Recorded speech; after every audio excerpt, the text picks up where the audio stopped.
The crystal halls of the Valenthari homeworld sparkled like frozen starlight. Thousands of aliens from dozens of species filled the grand reception chamber, their voices creating a constant hum of conversation. Floating platforms carried drinks and food through the air, and holographic displays showed the flags of every attending civilization. Sergeant Cole Harris stood near a pillar, watching everything and saying nothing. He wore the simple gray uniform of a human security officer. No medals, no decorations, just a name tag and a sidearm he hoped he would never need to use. He was 46 years old, with short gray hair and hands covered in old scars. His eyes were the color of winter storms, and they never stopped moving. Most people who looked at him saw nothing special. Just another soldier doing guard duty at a boring diplomatic event. That was exactly what Cole wanted them to see. Ambassador Diana Lawson stood 20 feet away, speaking with a group of Valenthari nobles. She was a tall woman with kind eyes and a sharp mind. Every few minutes, she glanced toward Cole, and something passed between them. An understanding. A secret. The Valenthari were beautiful in the way that poisonous flowers are beautiful. They stood 7 feet tall, with silver skin and eyes like liquid gold. Their empire had ruled this region of space for 3,000 years. They believed themselves to be the most advanced species in the galaxy, and they made sure everyone knew it. Tonight was supposed to be a celebration. Humanity had finally been invited to join the Galactic Compact, a trade and defense alliance led by the Valenthari. It was a great honor. At least that is what the Valenthari kept saying. Cole had seen the way they looked at the human delegation, the small smiles, the whispered jokes, the way they stepped aside when humans walked past, as if afraid of catching a disease. He had seen that look before, many years ago, on the faces of syndicate slavers as they sorted human prisoners into work groups. He pushed that memory away and kept watching. Princess Lyrannis Belshara entered the reception hall like a sunrise entering a dark room. Every head turned, every conversation paused. She was the third daughter of Emperor Vel Ashran, and she was considered the most beautiful woman in the empire. Her silver skin glowed with inner light, and her golden eyes held the confidence of someone who had never been told no. She wore a gown made of living crystal that changed colors with her mood. Right now it burned with shades of red and orange, arrogance, amusement, contempt. Lyrannis moved through the crowd like a shark through small fish. She greeted the important guests with perfect courtesy and ignored everyone else. When she passed the human delegation, she did not even slow down. But then, she stopped. She had noticed Cole standing alone by the pillar. A servant, she thought. A guard. Someone beneath notice. The perfect target for a little entertainment. Lyrannis changed direction and walked toward him. Her attendants followed, whispering nervously. They knew their princess was in a dangerous mood. Cole saw her coming. He stayed perfectly still. "You," Lyrannis said, her voice carrying across the nearby crowd. "Human. What is your purpose here?" Cole met her eyes. "Security, Your Highness." She laughed. It was not a kind sound. Security? What could a human possibly protect us from? A harsh breeze? A difficult staircase? The aliens nearby chuckled. A few humans looked uncomfortable, but said nothing. Cole did not react. "I go where I am ordered, Your Highness." "Of course you do."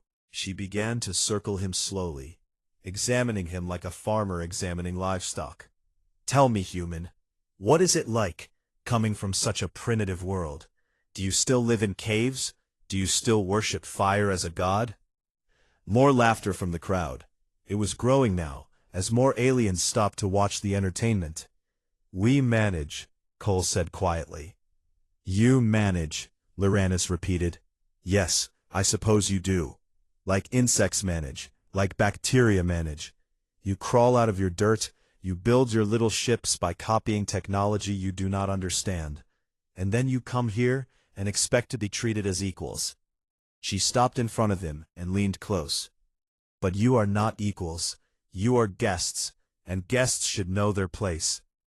Ambassador Lawson began pushing through the crowd, her face tight with concern. Cole looked at the princess. For just a moment, something flickered in his eyes. Something old. Something that had seen stars burn and empires fall. Something that had walked through the ashes of 100 worlds and emerged unchanged. Lyrannis saw it, just for a second. And for reasons she could not explain, she felt a chill run down her spine. Then it was gone, and Cole was just a tired soldier again. "You are right, Your Highness," he said softly. "Guests should know their place." Lyrannis opened her mouth to continue her mockery, but Ambassador Lawson arrived and stepped between them. "Princess Lyrannis," Diana said with a diplomatic smile, "what an honor. I believe your father was looking for you. Something about the alliance ceremony?" The princess glared at the interruption, but could not refuse without causing a scene. She gave Cole one last contemptuous look and walked away, her crystal gown shifting to cool blues and purples. Diana grabbed Cole's arm and pulled him toward a quiet corner. "Are you all right?" she asked. "Fine." "For a second, you looked like—" "I said I'm fine." Diana studied him for a long moment. She was one of only 3 people alive who knew the truth about Cole Harris, about what he had done during the Syndicate Wars, about why he had requested the most boring, invisible job in the military. "This is why I asked for you," she said quietly, "because I knew something like this would happen, and I knew you could handle it without starting a war." Cole almost smiled. The night is young. Across the room, an alien general stood frozen. He was a Kreth, a species with 4 arms and skin like old leather. His name was Varn Toketh, and 20 years ago he had commanded a Syndicate battle group. He had watched the exchange between the princess and the human soldier, and he had recognized that face, that look. His aide noticed his expression. "General, is something wrong?" Varn could not stop staring at the human. "I watched him destroy the Syndicate flagship with his own hands. He dragged the Emperor from the command deck and executed him in front of the entire fleet." The aide looked confused. "Who is he?" Varn Toketh had not felt fear in 30 years. He felt it now. "The humans call him the Ghost. We called him the end of everything." He turned to his aide with haunted eyes. "What is a weapon like that doing here, dressed as a simple guard?" By the next morning, the whispers had spread through the diplomatic station like fire through dry grass. It started with General Varn Toketh. He told his aide. His aide told a friend. That friend told someone else. And within hours, every alien who had survived the Syndicate Wars knew that the Ghost of Earth was walking among them. In a quiet corner of the trading deck, 3 old soldiers sat together. A Kreth with a missing arm, a Morvani whose scales had turned white with age, a Phoenix whose wings had been clipped decades ago and never healed. They had all served the Syndicate once. They had all seen what happened when the humans came. "I do not believe it," the Morvani said. "Cole Harris is dead. He must be dead. No one could survive what he did." "I saw him," the Phoenix replied, "at the reception last night, standing by a pillar like a common guard. I thought my eyes were playing tricks on me, but then he looked at me." She shuddered. "I will never forget those eyes." The Kreth stared at his drink. "Do you remember Nexar 7? The others went silent. "I was stationed there," the Kreth continued, "at the processing facility. We had 40,000 slaves, humans mostly, women and children from the border colonies." He closed his eyes. "When Harris came, he did not bring an army. He brought 12 soldiers, 12, and they took the facility in 6 hours." "How?" the Morvani asked. He turned our own systems against us, our doors, our weapons, our communications, everything we built to control the slaves he used to trap us. The Kret's voice dropped to a whisper. I hid in a storage closet for 2 days. When I finally came out, there was no one left. Just freedom notices printed on every wall, and the sound of human ships taking the survivors home. The Phoenix shook her head slowly. The princess insulted him last night, publicly. Called humans primitive, and told him to know his place. All 3 of them stared at each other. She has no idea, the Morvani said. None of these young fools have any idea. They were not there. They did not see the sky burn over Syndicate Prime. They did not watch their emperors beg for mercy from a species they had called animals. Should we tell them? The Phoenix asked. The Kreth laughed bitterly. Tell them what? That the quiet human they are mocking destroyed 3 empires in 12 years? That he personally executed more war criminals than any court in galactic history? That he freed more slaves than any leader in 1,000 years? He shook his head. They would not believe us. They cannot imagine such a thing. Maybe that is for the best, the Morvani said quietly. Maybe the ghost wishes to remain a ghost. Meanwhile, in her private chambers, Princess Lyrannis was preparing for the day's negotiations. She stood before a mirror, while servants arranged her hair and adjusted her gown. But her mind kept returning to the human soldier from last night. Something about him bothered her. The way he had looked at her, the way he had not reacted to her insults. Most beings she mocked became angry or afraid. But that human had just stood there, calm as still water, watching her with those strange gray eyes. Did you see how the other aliens acted around the human guards this morning? One of her servants asked. Lyrannis frowned. What do you mean? The older ones, the ones who fought in that war they talk about. They keep staring at one of the human soldiers, the older one with the scars.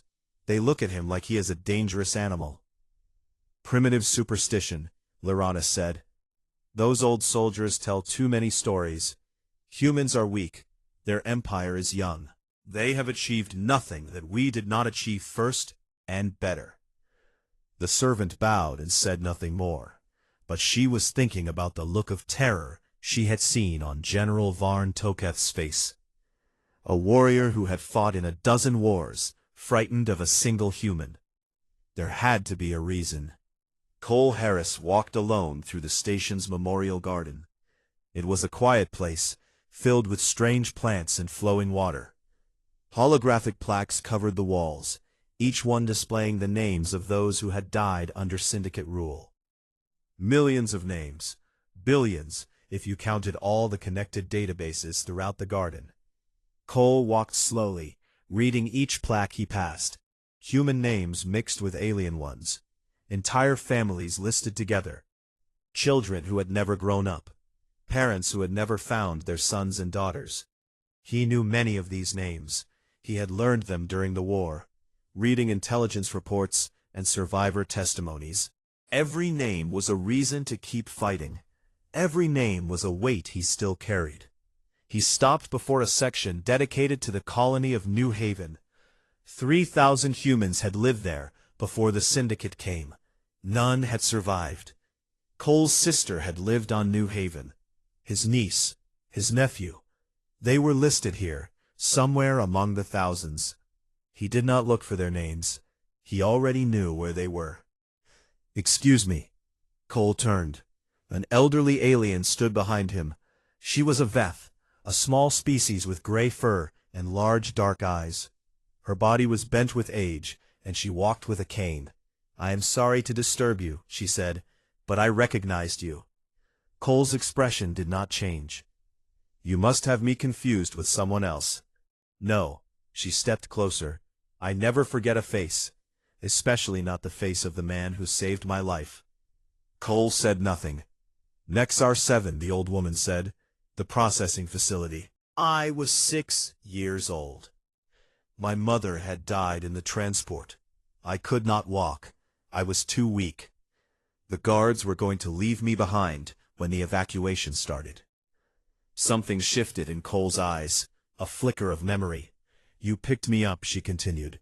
"You carried me 2 miles through the burning facility to the landing zone. You told me that everything would be all right, that I was safe now, that no one would ever hurt me again." Cole was silent for a long moment. Then he said, very quietly, "Selith. Your name was Selith." The old woman's eyes filled with tears. "You remember?" "I remember everyone." Selith reached out and took his scarred hand in both of hers. "I have lived a good life because of you. I have children, grandchildren. They are free because you came for us."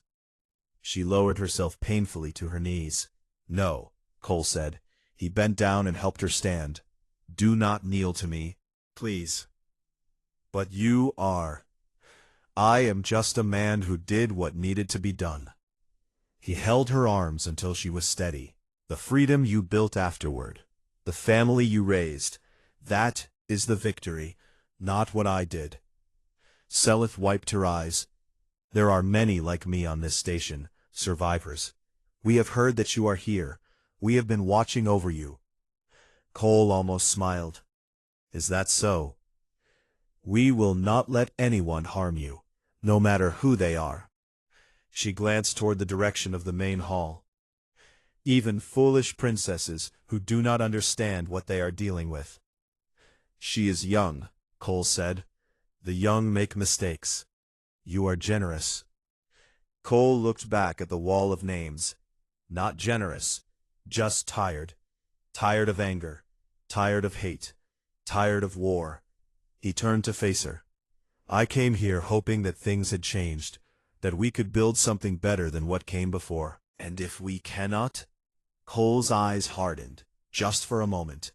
The old woman saw the ghost looking back at her. The end of everything.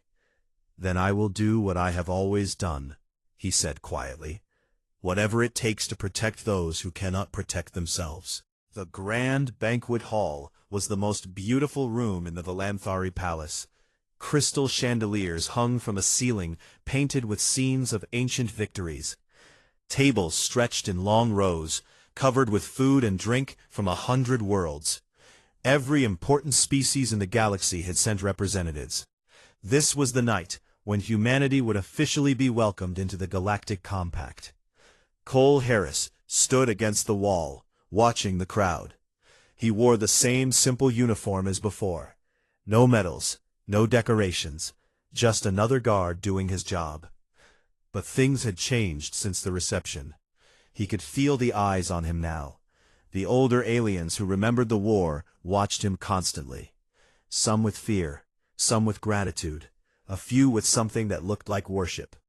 Princess Lyrannis had noticed the strange behavior. She had asked her advisors about it, but they had given her confused answers. Nobody wanted to be the one to tell her the truth. The wine flowed freely as the evening went on. Lyrannis drank more than usual. She was bored. The diplomatic speeches were endless. The human delegation was being treated with too much respect for her taste. And that quiet soldier was still standing against the wall, watching everything with those cold gray eyes. An idea formed in her wine-clouded mind, a way to entertain herself and remind everyone of their proper place. She stood up from her seat at the high table. The room slowly fell silent. When a princess of the Valanthari rose to speak, everyone listened. "My friends," Lyrannis said, her voice carrying across the hall, "we have gathered here to celebrate a great occasion. The humans have been invited to join our compact. We are welcoming them into galactic society." Polite applause rippled through the crowd. "But I think we should take this opportunity to learn more about our new allies." She smiled sweetly. "Let us hear from one of them directly. Guard, come forward." She pointed directly at Cole. The room went very quiet. The older aliens exchanged nervous glances. General Varn Tokith set down his drink and gripped the edge of the table. Cole did not move at first. He looked at Ambassador Lawson, who had gone pale. She shook her head slightly. Do not do this. Guard, Lyrannis repeated, her voice sharpening. I gave you a command. Come forward, now. Cole pushed himself away from the wall and walked toward the center of the room. His footsteps echoed in the silence. He stopped 10 feet from the princess and stood at attention. Your Highness, he said. Lyrannis stepped down from the raised platform where the high table sat. She circled him slowly, playing to the crowd. Tell me, human, what is your world like? Earth is a small planet, Cole said. Blue oceans, green land, nothing special. Nothing special, Lyrannis repeated. Yes, that sounds right. And your people? What have they accomplished in their short history? We have survived. Lyrannis laughed. Survived? Is that all? The Valenthari have ruled the stars for 3,000 years. We have built wonders that your primitive minds cannot imagine. We have conquered disease, extended our lives, created art that brings tears to the eyes of gods. She stopped in front of him. And humans, you crawl out of your dirt, you fight each other like animals, and you call survival an achievement? The crowd was watching in uncomfortable silence. A few Valenthari nobles laughed nervously. I have heard stories about humans, Lyrannis continued. Stories about a war you fought, against the Syndicate, yes? 3 empires that wanted to teach you your proper place. And somehow, impossibly, you won. She tilted her head. But that cannot be right. How could primitive creatures defeat 3 ancient civilizations? Cole said nothing. Perhaps they were weak, Lyrannis said. Perhaps the Syndicate was already dying, and you simply took credit for their collapse. That seems more believable. Because looking at you now, I cannot imagine humans doing anything remarkable. She stepped very close to him. Close enough to touch. Here is what I think happened, she whispered, loud enough for the room to hear. I think you humans got lucky. I think you found some alien technology you did not understand, and used it to win a war you did not deserve to win. And now you come here, pretending to be equals, when everyone knows you are just clever animals who learn to use tools. She smiled triumphantly. So here is what you are going to do. You are going to kneel before this assembly. You are going to apologize for polluting voluntary air with your presence. And you are going to admit that humans are inferior to every species in this room. The silence was absolute. No one moved. No one breathed. Cole looked at the princess for a long moment. Then he spoke. Do you know why the Syndicate no longer exists, Your Highness? Lyrannis blinked, surprised that he was speaking at all. Excuse me? The Syndicate, Cole repeated. 3 empires, 50 billion citizens, the most powerful military alliance in this region of space. Do you know why they are gone?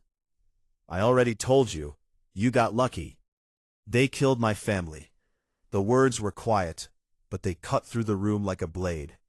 My sister, my niece, my nephew, they were on a colony called New Haven. The Syndicate took them as slaves, worked them to death in a processing facility. My sister lasted 3 weeks. The children lasted less. Lyrannis had stopped smiling. I was a sergeant when the war started, Cole continued. By the time it ended, I had personally overseen the destruction of 247 Syndicate facilities. I had captured or killed every member of their ruling councils. I had freed over 8 million slaves from their prisons. General Varn Toketh stood up from his table. His voice was shaky. He speaks the truth. I was there. I watched him do it. Other voices joined in. Old soldiers, former slaves, survivors. I saw him burn the flagship. He freed my world. He carried my daughter to safety with his own hands. Cole raised a hand, and they fell silent. He turned back to the princess. I did not destroy empires because I enjoyed it. I destroyed them because they gave people like you power over people like her. He pointed to the corner of the room, where the elderly Veth named Seleth stood with a serving tray. She was one of the survivors from Nexar 7. the girl he had carried through the fire. Every world I burned, every fleet I broke, every emperor I killed, it was for the ones who could not fight back, the slaves, the prisoners, the children who never got to grow up, because someone decided they were inferior. He stepped closer to Lyrannis. For the first time, she stepped back. "You want me to kneel?" Cole asked softly. "I have knelt before, at mass graves, at the ashes of children's homes. I will kneel again when there is something worth kneeling for." He met her eyes. The ghost looked out at her. "The end of everything. But not for you," he said. "Never for cruelty, wearing a crown." The room was silent for a long time. Princess Lyrannis stood frozen, her face pale, her confidence shattered. Finally, Emperor Velashron rose from his seat at the high table. He looked at his daughter. He looked at the human soldier. His expression was impossible to read. "This banquet is concluded," he said quietly. "We will resume negotiations tomorrow." He turned and walked out of the hall. His guards followed. Lyrannis was left standing alone in the center of the room, surrounded by hundreds of aliens who now looked at her with something very different from respect. Cole Harris walked back to his position against the wall. His face was calm. His hands were steady. But Ambassador Lawson saw the old pain in his eyes, the weight of all those names, all those memories. She walked over and stood beside him. "That was quite a speech," she said softly. Cole watched the crowd slowly file out of the banquet hall. "It was the truth." "I know." Diana put a hand on his arm. "I know." Across the room, Seleth caught his eye. She pressed a hand to her heart and bowed her head. Cole nodded back. The night was over, but something had changed. The balance of power in the galaxy had shifted, and everyone in that room knew it. Humanity was no longer asking for a seat at the table. They were taking one. The summons came at midnight. A single Velanthari guard appeared at Cole's door. He was young and nervous, and he would not meet Cole's eyes. "The Emperor wishes to speak with you," he said. "Alone, no weapons, no recording devices." Cole studied the guard for a moment. Then he removed his sidearm, placed it on the table, and followed. They walked through empty corridors lit by soft blue light. The palace was quiet at this hour. Most of the guests had returned to their ships after the disaster at the banquet. The few who remained were locked in their rooms, whispering about what they had witnessed. The guard stopped at a plain wooden door. It looked out of place among the crystal and gold of the palace. Old, simple, human in a way that surprised Cole. "He is inside," the guard said. "I will wait here." Cole nodded and pushed open the door. The room beyond was small and simple. A desk, 2 chairs, a window looking out at the stars. Emperor Velashron sat in one of the chairs, staring at the darkness outside. He was old, much older than he appeared in public. Without his ceremonial robes and his crown, he looked like what he really was, a tired man carrying a weight too heavy for any shoulders. "Please," the Emperor said without turning around. "Sit." Cole sat in the other chair. For a long moment, neither of them spoke. "I had a son," the Emperor said finally. "My firstborn. He died in the Syndicate Wars." Cole did not react. "He was commanding a supply convoy near the border. Your forces intercepted them. There was a battle." The Emperor turned to look at Cole. "He was killed by a human soldier. Some reports say it was you personally. Others say it was one of your men. I have never known for certain." "I remember that convoy," Cole said quietly. "It was carrying weapons to a prison facility. Weapons that would have been used on slaves. Yes, your son fought bravely. He would not surrender, even when the battle was lost. My soldiers gave him a clean death. We returned his body to Volanthari's space under a flag of truce." The Emperor nodded slowly. "I know, I received his body. I buried him myself. He paused. I hated you for many years. I hated all humans. I wanted to destroy your species down to the last child. Cole waited. But I could not. By the time I was ready for revenge, you had already ended the war, and I had to watch as the species I blamed for my son's death became heroes to half the galaxy. The Emperor smiled bitterly. Do you know how many former Syndicate worlds named schools after you, hospitals, children? I did not ask for any of that. No, you disappeared. You refused all honors. You asked only to be forgotten. The Emperor leaned forward. Why? You could have ruled. You could have built an empire to rival any in history. Why walk away? Cole looked at the stars outside the window. I have a question for you first. Ask. How did you keep going, after your son died, after the war ended, after everything fell apart? How do you wake up every morning and carry that weight? The Emperor was silent for a long time.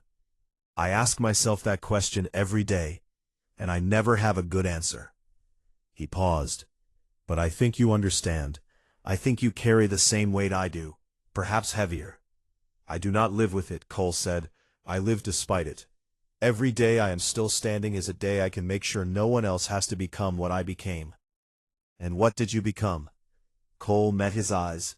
A monster, when monsters were needed. The Emperor held his gaze for a moment, then nodded slowly. I asked you here because I need something from you. Something I cannot ask anyone else. Go on. The Valanthari Empire is dying. Cole raised an eyebrow, but said nothing. Our population has been declining for 2 centuries. Our colonies are restless. Our military is hollow. We maintain the appearance of strength, but it is a lie. The Emperor stood and walked to the window. We invited humanity into the compact because we need you, not as servants, not as inferiors, as allies who can help us survive. Your daughter does not seem to agree. My daughter is a fool. The words were harsh but sad. She was raised in the shadow of our dying glory. She believes in a greatness that no longer exists. She mocks the very people who could save us. Cole considered this. Why are you telling me this? Because you are the only one in this room who has actually built something. You destroyed empires, yes, but you also freed millions. You created alliances that still hold today. You changed the galaxy. The Emperor turned to face him. I am an old man who has spent his life maintaining a lie. I do not know how to build, only how to preserve. What do you want from me? The Emperor sat down heavily. Advice, wisdom, whatever you can give me. How do I save my people from themselves? Cole was quiet for a long moment. When he spoke, his voice was soft. Empires fall when they forget that power is borrowed from the people who grant it. Your people gave you authority because they trusted you to protect them, to serve them. The moment you started believing that you were above them, you began to die. The Emperor listened. You want to survive? Stop looking down. Start looking around. Look at the species you have conquered, the worlds you have ignored, the children growing up in your shadow, believing that cruelty is the only path to strength. Cole leaned forward. They are not your enemies. They are your future. Treat them as equals, and they will fight for you. Treat them as servants, and they will watch you burn. It cannot be that simple. It is exactly that simple, and exactly that hard. Cole stood. I have nothing else to offer you. The choice is yours. The choice has always been yours. He walked toward the door. Sergeant Harris. Cole stopped. My daughter, she was listening, through a passage in the wall. The Emperor's voice was heavy. She heard everything. Our weakness, my failure, your words. Cole turned. And? She has a choice to make now. She can use this knowledge to destroy me, to seize power for herself. Or she can do something else. The Emperor met his eyes. I do not know which path she will choose. I'm not sure I ever knew my own daughter. Cole nodded slowly. Then I hope she surprises you. The young guard was still waiting, still nervous. "Take me back to my quarters," Cole said. They walked in silence through the empty halls. But Cole's mind was elsewhere, thinking about the princess, thinking about choices. In her private chambers, Princess Lyrannis sat alone in the darkness. She had indeed been listening. She had heard her father admit weakness to a human. She had heard secrets that could destroy her family. In her hands, she held a small recording device, everything she needed to take power for herself. But she kept thinking about Cole's words, about borrowed power, about cruelty wearing a crown, about the look in that old Veth woman's eyes when she spoke of being carried to safety by a human soldier. Lyrannis had always believed that strength came from dominance, from making others fear you, from proving that you were better than everyone else. But Cole Harris did not seek dominance.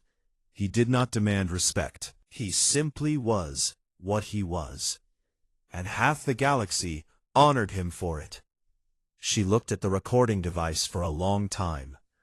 Then she deleted the file and sat alone in the darkness, thinking about who she wanted to become.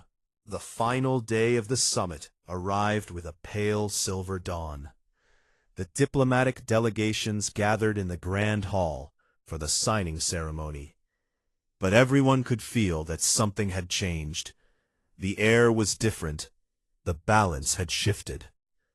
Cole Harris stood in his usual place against the wall. He had not slept. He had spent the night reading names in the memorial garden, saying goodbye to ghosts that would never truly leave him. Princess Lyrannis entered the hall late. She did not wear her usual crystal gown. Instead, she wore simple gray robes, almost like a student or a servant. Her golden eyes were tired, but something new burned behind them, something that had not been there before. She walked past the high table where her father sat, and moved directly toward Cole. The room fell silent. Everyone remembered the banquet. Everyone expected another confrontation. Lyrannis stopped 3 feet from the human soldier. For a moment, she just looked at him. Then she spoke. "I am not going to apologize." Cole raised an eyebrow. "An apology would be easy," Lyrannis continued. "Words are cheap. I could say I am sorry and walk away, and nothing would change. You would still see me as the foolish princess who mocked you, and I would still be the same person I was before. Then why are you here?" Lyrannis took a deep breath. "I want you to teach me." The whispers spread through the hall like wind through leaves. "Teach you what?" Cole asked. "What you know, about strength.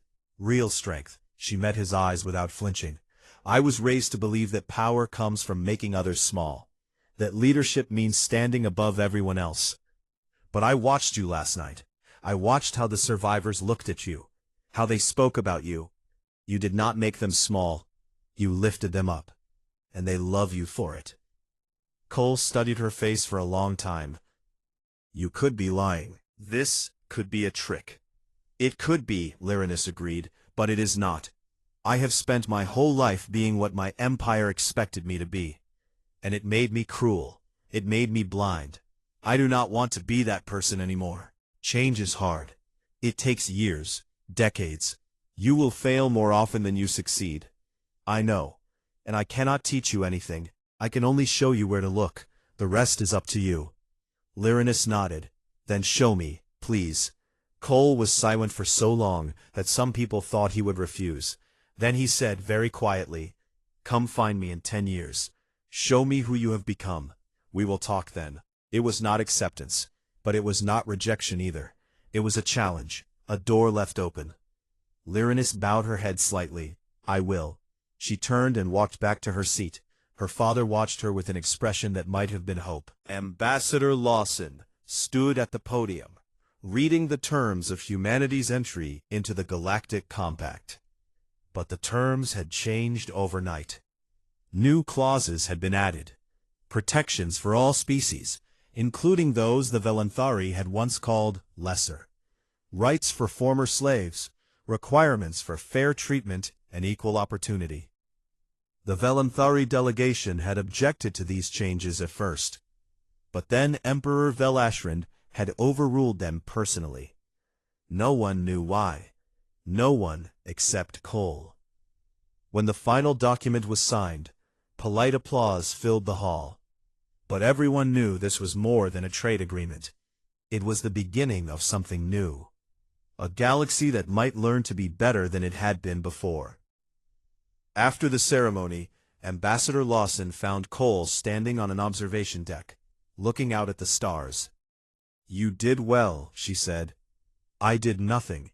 You wrote the treaty," Cole replied.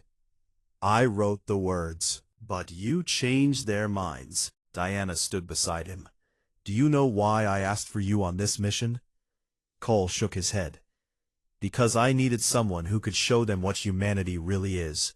Not our ships, not our weapons, not our technology." She smiled. "Our stubborn refusal to accept that cruelty is inevitable. Our belief that people can change, that tomorrow can be better than today." "Those are pretty words," Cole replied. "They are true words, and you proved them." She paused. "What will you do now?" Cole watched a transport ship undock from the station and drift toward open space. "Same thing I have always done. Try to make sure the next war never happens." "You could rest. You have earned it." "I will rest when there is no one left who needs protecting." He almost smiled. "So probably never." Diana laughed softly and left him alone with his thoughts. An hour later, Cole boarded the transport back to Earth. The ship was mostly empty, but one familiar face waited for him in the passenger section. Selith, the elderly Veth from Nexar 7, sat in a window seat. Her old hands were folded in her lap, and her dark eyes watched him with quiet affection. "You are coming with us?" Cole asked. "I have been granted passage to Earth as a cultural ambassador," Selith said. "Apparently having a syndicate survivor speak about human courage is good for diplomatic relations."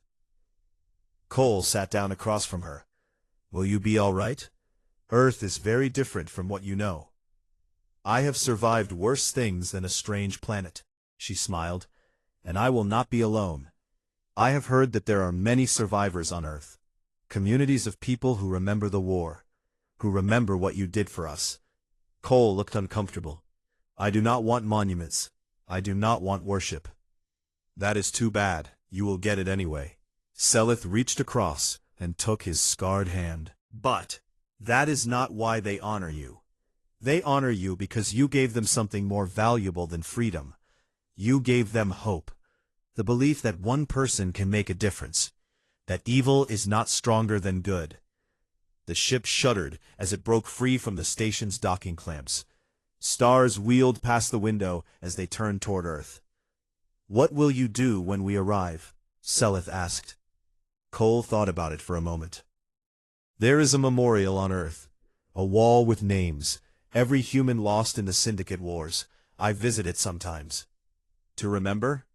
To remind myself why I keep going." He looked at her. "And then I will find something else that needs fixing, something else that needs protecting. I am not very good at sitting still." Selith laughed. It was a warm sound, full of life. "No, I imagine you are not."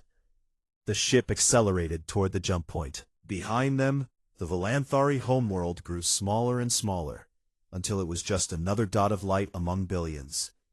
On the observation deck of the palace, Princess Lyrannis watched the human ship disappear. In her hand, she held a datapad containing records of the Syndicate Wars. Not the battles, not the victories, the testimonies of the freed slaves, their stories of suffering and survival, their words about the humans who had come to save them. She began to read. And far away, aboard a small transport ship, heading toward a blue-green planet called Earth, Cole Harris closed his eyes and let himself rest for just a moment. He dreamed of his sister, his niece, his nephew. They were smiling at him, standing in a field of golden grass under a warm sun. They did not speak. They did not need to. They just watched him with love and pride and peace. When he woke, The ship was approaching Earth. The planet filled the window, blue and green and white, spinning slowly in the darkness. Home. He had destroyed empires to protect this world. He had killed emperors and burned fleets and done terrible things that still haunted his dreams, and he would do it all again if he had to. But not today. Today there was peace. Today there was hope. Today a princess had chosen to learn instead of conquer. An emperor had chosen to listen instead of command. And a galaxy had taken one small step toward becoming something better. It was not enough. It would never be enough. There would always be more work to do, more people to protect, more cruelty to fight. But it was a start. And in the end, that was all Cole Harris had ever asked for. Not victory, not glory, not remembrance, just a chance to make tomorrow a little better than today. The ship entered Earth's atmosphere, and the man called the Ghost finally came home.